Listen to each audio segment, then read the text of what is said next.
आणि त्याची उद्घाटनही आदरणीय प्रधानमंत्री मोदीजींच्या हस्ते केली। याचा देखील आनंद आणि समाधान आम्हाला आहे। शेवटी सरकार कुणासाठी असतं? सरकार हे सर्वसामान्यांसाठी असतं, लोकांसाठी असतं, राज्याच्या विकासासाठी असतं आणि ते आम्ही तंतोतंत पालन करण्याचं आणि त्याचं नियोजन करण्याचं काम आम्ही 2.5 वर्षात केलं।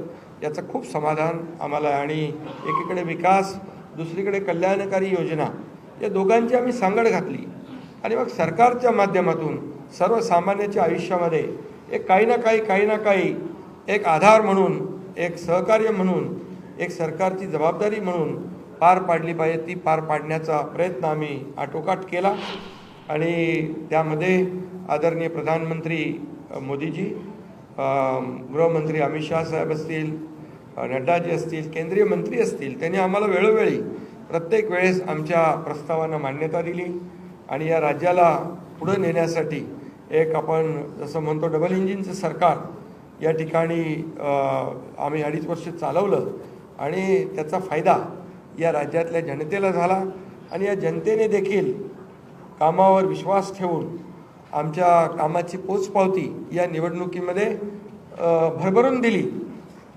आपल्यालाही कोणालाही किंवा अनेक सगळे अंदाज वर्तवणारे जे सगळ्या एजन्सी असतात, एक्सपर्ट असतात, त्या सगळ्यांचा अंदाज या ठिकाणी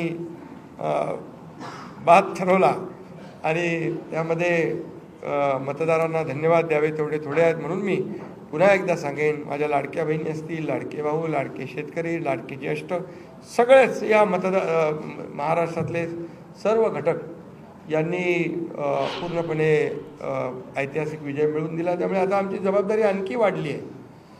आता आम्ही टीम म्हणून देवेंद्रजींना आता पूर्वी देखील 5 वर्षाचा अनुभव आहे, त्यांचा अनुभव आम्हाला 2.5 वर्षासाठी देखील कामी आला। आता पुन्हा मुख्यमंत्री म्हणून त्यांचं नाव शिफारस करण्याची संधी मला मिळाली, त्याचाही आनंद मला आहे। आणि म्हणून आमचं अगदी टीमवर्क जसं 2.5 वर्ष झालं आणि राज्यातल्या जनतेला या ठिकाणी आम्ही सहकार्य करू शकलो। आतापर्यंतच्या इतिहासामध्ये आपण जरी थोडं चाळून बघितलं तरीसुद्धा एवढ्या कल्याणकारी योजना कधी झाल्या नव्हत्या आणि कल्याणकारी योजना फक्त आम्ही निर्णय घेतले नाहीत तर त्याची अंमलबजावणी केली, त्याचा लोकांना बेनिफिट झाला, लोकांना त्याचा फायदा झाला। शेवटी कल्याणकारी सरकार, सर्वसामान्यांचं सरकार हे लोकांच्या कल्याणासाठी असतं, ते खऱ्या अर्थाने आम्ही राबवलं, याचा आनंद आणि समाधान आहे। त्यामुळे मी पुन्हा एकदा देवेंद्रजींचं मनापासून अभिनंदन करतो की पुढचा आपला जो प्रवास आहे तो अतिशय यशस्वी आणि राज्याला पुढे नेणारा, या राज्याचा विकास करणारा आणि सर्वसामान्यांना न्याय देणारा ठरेल आणि त्यामध्ये नक्कीच आपला सर्वांचा सहभाग असेल, सहकार्य असेल।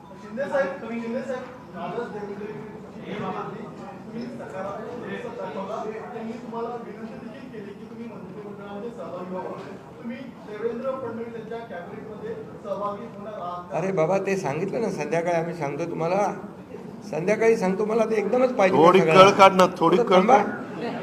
देवेंद्रजी माझ्याकडे आले, त्यांचा मनाचा मोठेपणा आहे, त्यांना धन्यवाद देतो। आमच्या सर्व महायुतीच्या आमदारांचा देखील जो काही आग्रह आहे, सगळ्यांना मी धन्यवाद देतो, सगळ्यांचा आदर करतो। त्यामुळे तुम्हाला सांगू ना,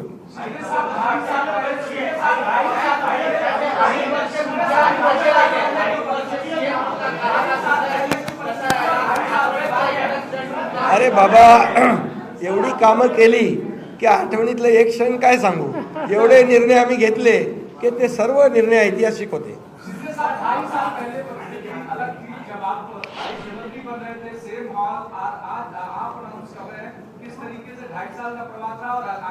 बहुत खुशी है मुझे कि 2.5 साल में हमारी सरकार ने, महायुति सरकार ने और हम तीनों ने और हमारी टीम ने जो काम किया है वो उल्लेखनीय है।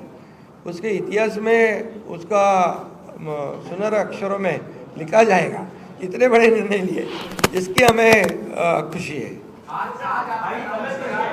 तब्येत चांगली आहे, म्हणजे आवाज थोडा, अरे आता तब्येत होते चांगली ना, आता लगेच कसं जोरात बोलू.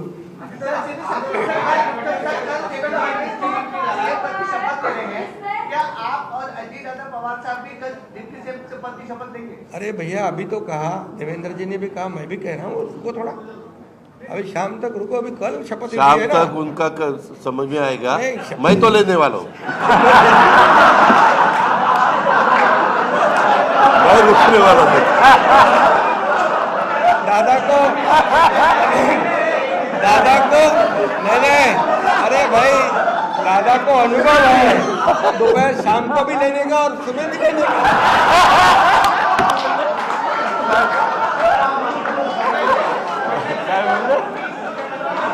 परंतु ऐका, पूर्वी आम्ही सकाळी दोघांनी घेतली होती, तो हे राहून गेलेलो होता. आता पुढे 5 वर्ष आता ठेवणार आहे.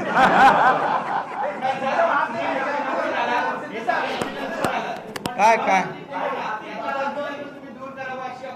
अरे सगळे कन्फ्युजन दूर होतील, थोडी कळ काढा, काही कन्फ्युजन ठेवणार नाही, सगळं क्लिअर. काही कन्फ्युजन नाही आहे. हे बाबा काही कन्फ्युजन नाही. सगळ्यांना उद्या तुम्ही 5:30 वाजता नाही 5 वाजता हजर व्हा आणि परत दादांच्या बद्दल किंवा आमच्याबद्दल काय तुम्ही बातम्या सांगा. चला धन्यवाद.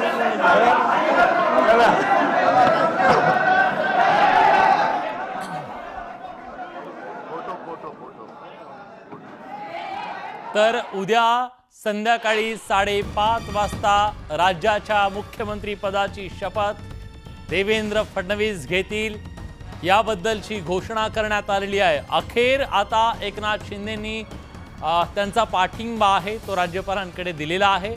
अजित पवार यांनी